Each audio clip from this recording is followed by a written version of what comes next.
Hello, it's Arca Friday, and it's Friday the 10th, 2009. Here's the intro. Wednesday, I think. I got my SAT scores. They were satisfactory. And speaking of tests, today at school, we weren't gonna have school today because of Good Friday, yet we had school today because we had snow days in December, and even though we made up for that in that semester, we still have to have an extra day of school. Today and yesterday have both been the same schedule, which has been really weird. My favorite, actual band is probably Green Day, and my favorite song from them is Letter Bomb, from American Idiot. And I just like their style and rebellious attitude. However, my favorite wizard rock band would probably be, at least at the moment, the Ministry of Magic. First of all, for wizard rock, they are really, really good. If you've ever heard any of their music, even their live, acoustic music.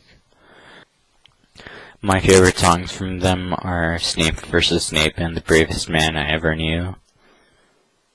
And other favorite wizard rock songs are End of an Era by Oliver Boyd and the Rembrandts, and The Weapon by Harry and the Potters.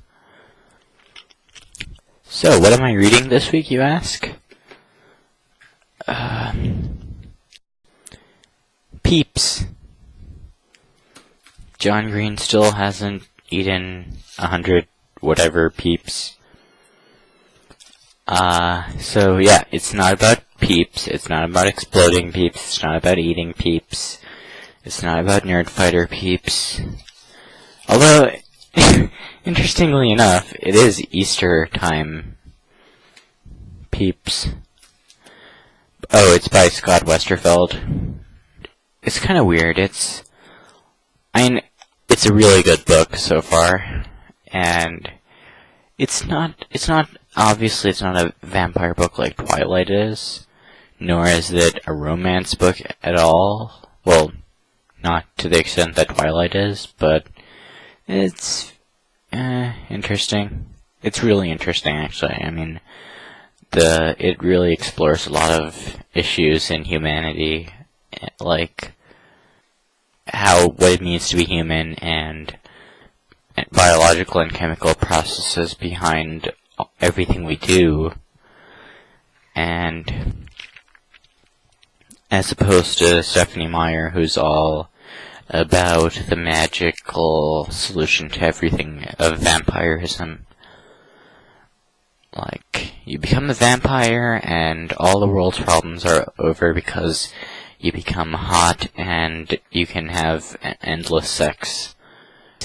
I suppose Peeps isn't a traditional vampire novel either, but it deals with vampires in a much less significant way than Stephanie Meyer does. I mean, the book could probably exist without vampires and just some disease. But, by the way, in this book, vampirism is a disease. That's all I have to talk about today.